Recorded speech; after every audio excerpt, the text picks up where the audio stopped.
ఒకే allotment లో tomatoes పెంచే style మాత్రం ఒక్కొక్కరిది ఒకేలా. మన ఛానల్ ని కొత్తగా చూస్తున్నారా? వెంటనే లేట్ చేయకుండా సబ్స్క్రైబ్ చేసుకోండి ఫర్ లండన్ బ్లాగ్. ఈ రోజు మన 100 days ఛాలెంజ్ లో day 80. Welcome back to our series.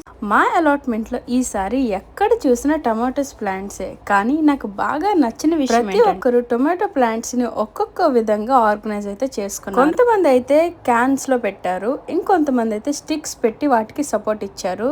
మరికొందరు తమ ప్లాంట్స్ కి తగ్గ చాలా నీట్ గా అరేంజ్ చేశారు. ఒక్కో ప్లాంట్ లో ఒక్కో స్టైల్, కానీ అందరి ప్లాంట్స్ లో ఒకటే అందమైన గుత్తులుగా హ్యాంగింగ్ అవుతున్న టొమాటో. కొన్ని గ్రీన్ గా ఉన్నాయి, ఇంకా అవి రైప్ అవడానికి టైం పడుతుంది. ఇంకొన్ని అయితే ఆల్మోస్ట్ హార్వెస్ట్ కి రెడీగానే ఉన్నాయి. డిఫరెంట్ పీపుల్ డిఫరెంట్ థాట్స్ అన్నట్టు అందరు కూడా డిఫరెంట్ వేలో చాలా బాగా ఆర్గనైజ్ చేశారు. ప్రతి ఒక్క ప్లాట్ వెనక ఒక చిన్న గార్డెన్ స్టోరీ ఉందనిపిస్తుంది. మీరు ఎప్పుడైనా ఇలా గుత్తులుగా టొమాటోస్ చూసారా? ఇంతకీ ఈ వీడియోలో మీకు ఏ ప్లాట్ లో బాగా టొమాటోస్ నచ్చే కామెంట్ సెక్షన్ లో కామెంట్. మీలో ఎవరైనా టొమాటో ప్లాంట్ ని గ్రో చేయాలనుకుంటే ఇలా ఆర్గనైజ్ చేసే విధానం మీరు కూడా ట్రై చేస్తారు. ఇంతకీ మీకు ఏ స్టైల్ బాగా నచ్చిందో నాతో షేర్ చేసుకోండి. ఇంకెందుకు ఆలస్యం, ఈ వీడియో కనుక నచ్చినట్లయితే like share subscribe, don't forget to press the bell icon for more updates. Thank you for watching.